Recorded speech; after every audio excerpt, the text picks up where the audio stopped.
भक्तगणों, आज आपको शिवपुराण वायव्य संहिता में षष्ठधव शोधन की विधि की कथा कहूंगा। आप इसको ध्यान प्रश्न।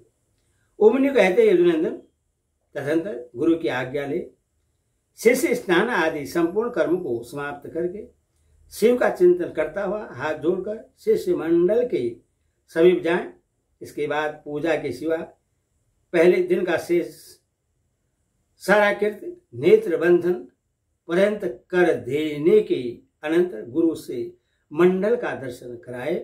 आग पट्टी बंधे रहने पर शिष्य कुछ फूल बिखेरे, जहां भी फूल गिरे वहीं उसको उपदेश दे।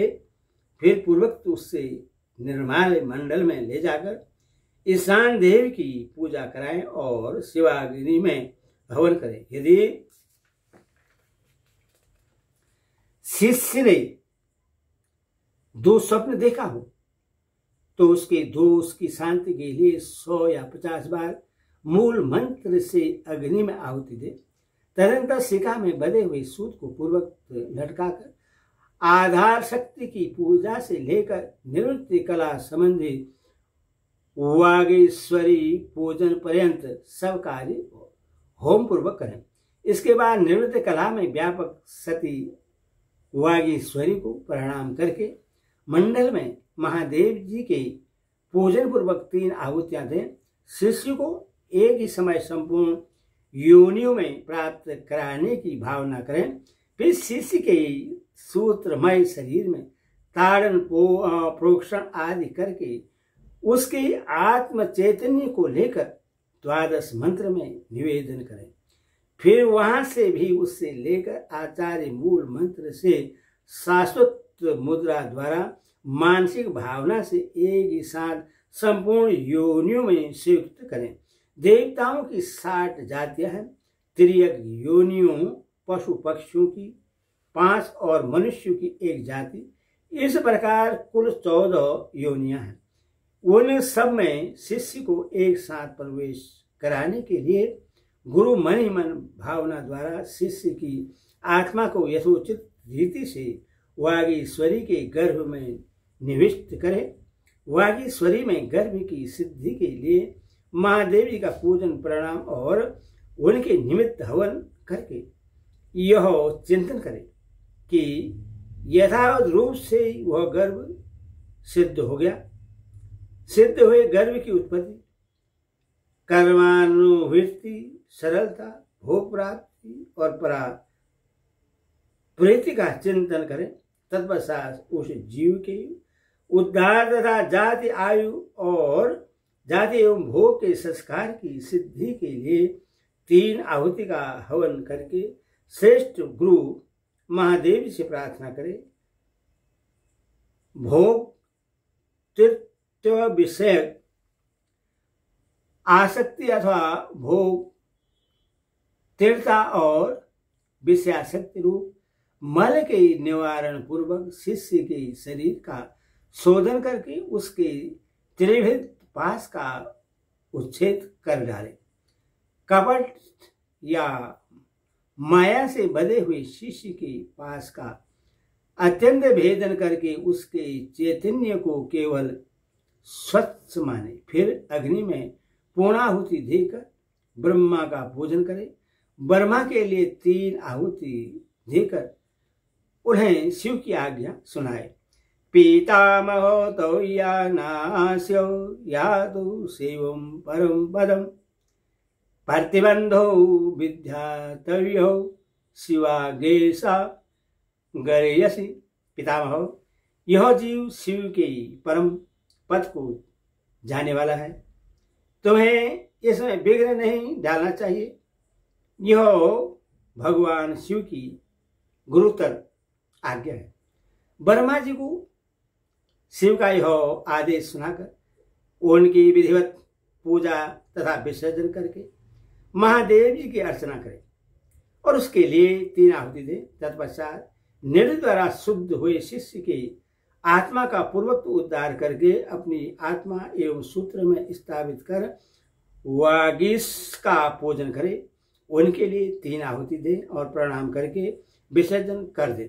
तत्पश्चात निवृत्त पुरुष प्रतिष्ठा कला के साथ सादृश्य स्थापित करे, उस समय एक बार पूजा करके तेल आहुति दे और शिष्य के आत्मा के प्रतिष्ठा कला में प्रवेश की भावना करे।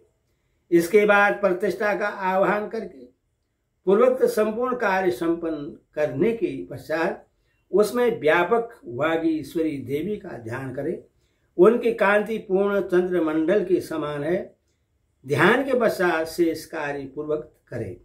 तदनंतर भगवान विष्णु को परमात्मा शिव की आज्ञा सुनाए, फिर उनका भी विसर्जन आदि शेष कृत्य पूर्ण करके प्रतिष्ठा का विद्या से सहयोग करे। उसमें भी पूर्वक सब कार्य करे। साथ ही उसमें व्याप्त वागीश्वरी देवी का चिंतन पूजन तथा प्रज्वलित अग्नि में पूर्ण होमांत सब कर्म संपन्न करके पूर्वक नील रुद्र का आह्वान एवं पूजन आदि करे। फिर पूर्वोक्त रीति से उन्हें भी शिव की आज्ञा सुना दे।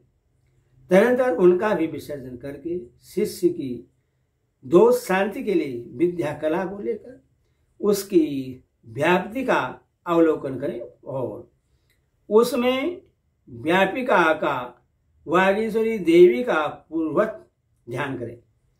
उनकी आहुति प्रातः काल की सूर्य की भांति अरुण रंग की है और वे 10 दिशाओं को उदासित कर रही है। इस प्रकार ध्यान करके शेष कार्य पूर्वक करें। फिर महेश्वर देव का आह्वान पूजन और उनके उद्देश्य से हवन करके उन्हें मन ही मन शिव की पूर्वक आज्ञा सुनाए। तत्पश्चात महेश्वर का विसर्जन करके अन्य शांत कला को शांतिता कला तक पहुंचाकर उसकी व्यापकता का अवलोकन करें। उसके स्वरूप में व्यापक वागीश्वरी देवी का चिंतन करें। उनका स्वरूप आकाश मंडल के समान व्यापक है। इस प्रकार ध्यान करके पूर्णाहुति होम पर्यंत सारा कार्य पूर्वक करें। शेष कार्य की पूर्ति करके सदा शिव की विधिवत पूजा करे और उन्हें भी अमित पराक्रमी शंभु की आज्ञा सुना दे। फिर वहां भी पूर्वक शिष्य के मस्तक पर शिव की पूजा करके उन वागीश्वरी देवी को प्रणाम करें और उनका विसर्जन कर दें। तदनंतर शिव मंत्र से पूर्वक शिष्य के मस्तक का प्रोषण करके यह चिंतन करें कि शांतिता कला का शिव मंत्र में विलय हो गया।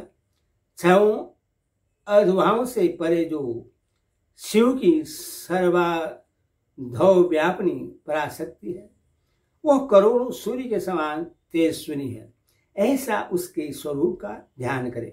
फिर उस शक्ति के आगे शुद्ध स्फटिक के समान निर्मल हुए शिष्य को ले जाकर बिठा दें और आचार्य कैंची को धोकर शिव शास्त्र में बताई हुई पद्धति के अनुसार सूत्र सहित उसकी शिखा का छेदन करें। उस शिखा को पहले गोबर में रखकर फिर ओम नमः शिवाय ओष्ठ का उच्चारण करके उसका शिवाग्नि में हवन कर दे। फिर कैंची धोकर रख दे और शिष्य की चेतना को उसके शरीर में लौटा दे।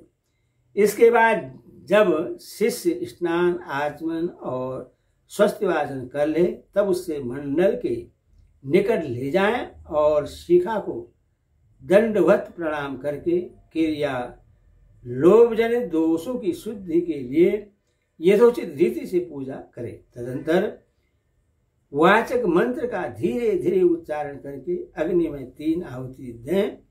फिर मंत्र वैक्लव जनित दोष की शुद्धि के लिए देवेश्वर शिव का पूजन करके मंत्र का मानसिक उच्चारण करते हुए अग्नि में 3 आहुति दें। वहां मंडल में विराजमान अम्बा पार्वती सहित शंभु की समाराधना करके 3 आहुतियों का हवन करने के पश्चात गुरु हाथ जोड़कर इस प्रकार प्रार्थना करें। भगवान आपकी कृपा से इस शिष्य की षष्ठदश शुद्धि की गई अतः अब आप इससे अपने अविनाशी परम धाम में पहुंचाइए। इस तरह भगवान से प्रार्थना कर नाड़ी संधान पूर्वक पूर्णाहुति होम प्रयत्न कर्म का संपादन करके भूत शुद्धि करें। स्थिर तत्व पृथ्वी, अस्थिर तत्व वायु, शीत तत्व जल, उष्ण तत्व अग्नि तथा व्यापक एवं एकतारूप आकाश तत्व का भूत शुद्धि कर्म में चिंतन करें। यह चिंतन उन भूतों की शुद्धि के उद्देश्य से ही करना चाहिए। भूतों की ग्रंथियों का छेदन करके उनकी अधिपतियों या अधिष्ठाता देवताओं सहित उनके त्याग पूर्वक स्थिति योग के द्वारा उन्हें परम शिव में नियोजित करें। इस प्रकार शिष्य के शरीर का शोधन करके भावना द्वारा उसे दग्ध करें, फिर उसकी राख को भावना द्वारा ही अमृत कणों से अपलावित करें। तदंतर उसमें आत्मा की स्थापना करके उसके विशुद्ध अद्वमय शरीर का निर्माण करें। उसमें पहले संपूर्ण अधों में व्यापक शुद्ध शांतिता कला का शिष्य के मस्तक पर न्यास करे। फिर शांति कला का मुख में, विद्या कला का गले से लेकर नाभि पर्यंत भाग में, प्रतिष्ठा कला का उससे नीचे के अंगों में चिंतन करे। तदंतर अपने बीजों सहित सूत्र मंत्र का न्यास करके संपूर्ण अंगों से शिष्य को शिष्य स्वरूप समझे। फिर उसके हृदय कमल में महादेव जी का आह्वान करके पूजन करे। गुरु को चाहिए कि शिष्य में भगवान शिव के स्वरूप की नित्य उपस्थित मानकर शिव के तेज से तेज हुए उस शिष्य के अणिमा आदि गुणों का भी चिंतन करें। फिर भगवान शिव में आप प्रश्न हो ऐसा कहकर अग्नि में 3 आहुति दें। इसी प्रकार पुनः शिष्य के लिए निम्नलिखित गुणों का ही उत्पादन करें। सर्वज्ञता, त्रिवृत्ति आदि, अंतरहित बोध, अलुप्त शक्तिमता, स्वतंत्रता और अनंत शक्ति, इन गुणों की उसमें भावना करें। इसके बाद महादेवी की आज्ञा लेकर उन देवेश्वर का मन ही मन चिंतन करते हुए सगोजात आदि कलशों द्वारा कर्म से शिष्य का अभिषेक करें। तदनंतर शिष्य को अपने पास बैठाकर पूर्वक शिष्य की अर्चना करके उनकी आज्ञा ले उस शिष्य को सेवी विद्या का उपदेश करें। उस सेवी विद्या के आदि में ओंकार हो, वह उस ओंकार से ही संपुटित हो और उसके अंत में नमः लगा हुआ हो। वह विद्या शिव और शक्ति दोनों से संयुक्त हो अथवा ओम ओम नमः शिवाय ओम नमः, ओम ओम नमः शिवाय ओम नमः, इस तरह शक्ति विद्या का भी उपदेश करें या ओम ओम नमः शिवाय नमः, ओम नमः शिवाय ओम नमः। इन विद्याओं के साथ ऋषि, छंद, देवता, शिवा और शिव की शिव रूपता आवरण पूजा तथा शिव संबंधी आसनों का भी उपदेश दें। तत्पश्चात देवेश्वर शिव का पुनः पूजन करके कहें, भगवान मैंने जो कुछ किया है वह सब आप सुकृत रूप कर दें। इस तरह भगवान शिव से निवेदन करना चाहिए। तदनंतर शिष्य सहित गुरु पृथ्वी पर दंड की भांति गिरकर महादेव जी को प्रणाम करें। प्रणाम के अनंतर उस मंडल से और अग्नि से भी उसका विसर्जन कर दें। इसके बाद समस्त पूजनीय सदस्यों का कर्मश पूजन करना चाहिए। सदस्यों और ऋतुजनों की अपने वैभव के अनुसार सेवा करनी चाहिए। साधक यदि अपना कल्याण चाहे तो धन खर्च करने में कंजूसी नहीं करे। ओम नमः शिवाय, ओम नमः शिवाय, ओम नमः